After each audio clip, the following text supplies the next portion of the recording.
Professeur, excusez-moi, mais pour avoir une monnaie unique, il faut s'entendre. Vous voyez que même au plan sous-régional, ils n'arrivent même pas à s'entendre. Non, ça c'est les problèmes des critères de convergence. Non, pas forcément. Mais s'il n'y a pas d'entente entre les États. Mais justement, s'il n'y a pas d'entente, ça veut dire les Africains qui sont là et qui nous écoutent n'ont pas encore compris. J'ai dit, l'aide ne viendra pas de l'extérieur. Il faut se mettre ça dans la tête. C'est comme quelqu'un qui a son foyer conjugal à gérer et qui compte simplement sur l'aide du voisin pour nourrir sa famille. Ça, c'est manquement de conscience. Donc, nous disons et nous répétons.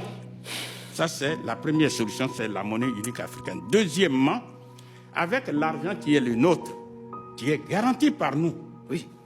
Parce que, rappelons-le rapidement, quand on parle du dollar américain, le dollar américain est garanti par 8200 tonnes d'or.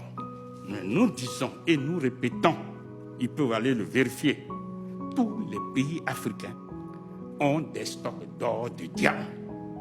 Et un seul pays qu'on appelle l'Ouganda détient du seul 31 millions de tonnes d'or. Je reprends. L'Ouganda, ils peuvent vérifier au moment où nous parlons.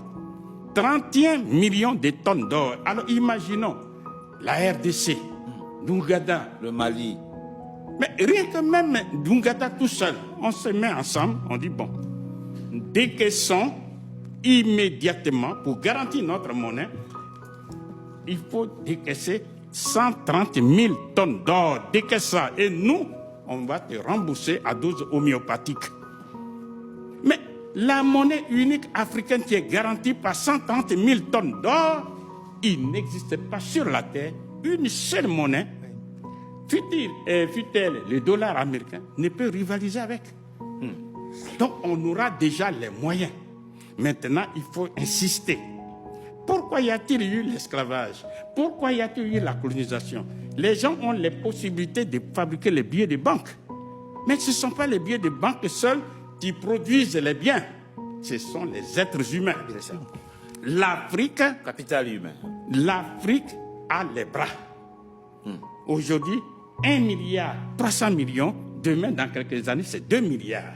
Il faut mettre en mouvement ces 2 milliards de personnes pour produire. Et pour les mettre en mouvement, c'est les payer avec notre propre argent. Est-ce que nous sommes en train de rêver? La réponse est non. Parce que la Chine, moins de 500 millions de personnes avant 1949 mouraient de faim. Quand Mao Tse-tung et ses amis ont pris le pouvoir d'État, ils ont battu une seule monnaie unique, qui est le yuan ou bien le renminbi.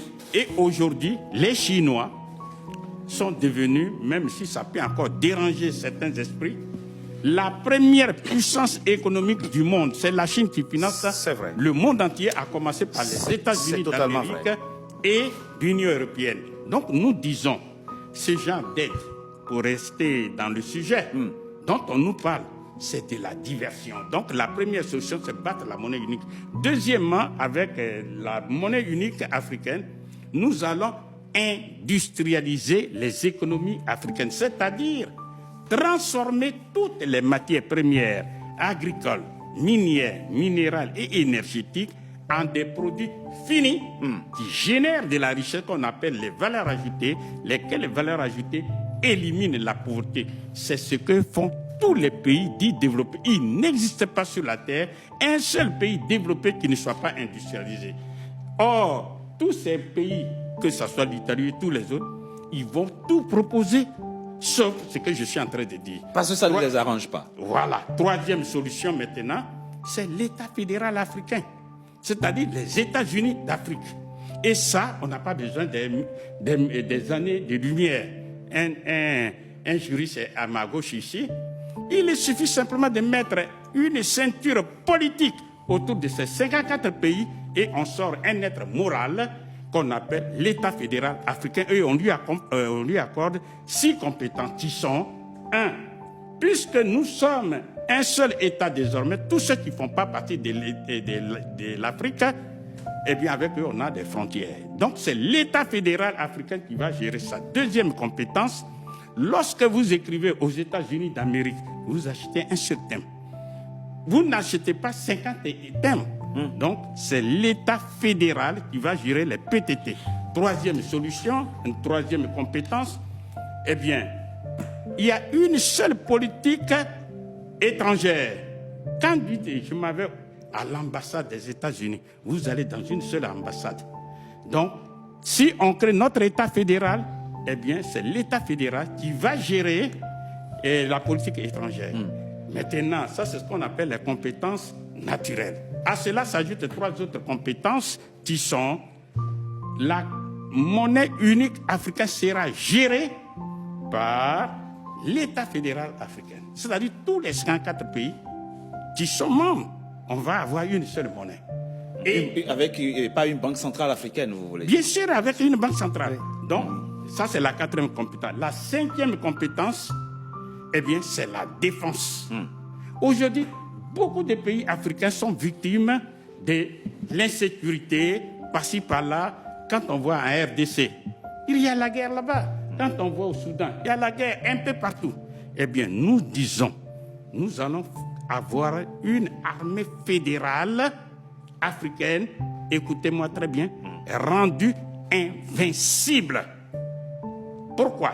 Parce que nous avons les moyens pour acheter des armes extrêmement puissantes dans tous les pays qui veulent commercer, qui veulent coopérer avec nous, c'est-à-dire, par exemple, que ce soit en Chine, que ce soit en Russie, que ce soit en Corée du Nord. C'est ici et maintenant, c'est possible au moment où la Russie est en conflit ouvert avec l'Occident. Pourquoi? Parce qu'il faut connaître la thèse.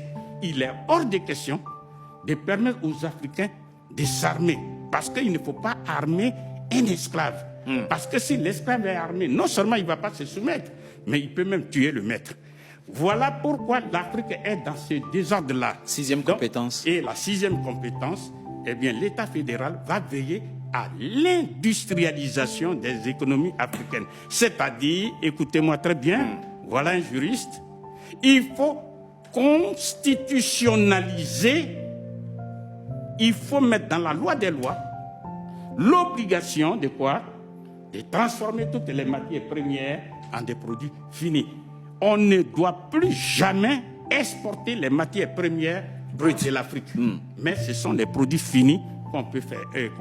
Si on met en application ces 6 solutions, vous verrez qu'à court terme, je dis bien à court terme, eh bien, non seulement l'Afrique va satisfaire ses besoins essentiels, mais l'Afrique va même reprendre la direction du monde. Et c'est de ça, les Européens, tous les autres, ils ont peur. Ils ont peur. C'est ce qui... Voilà pourquoi ils nous amusent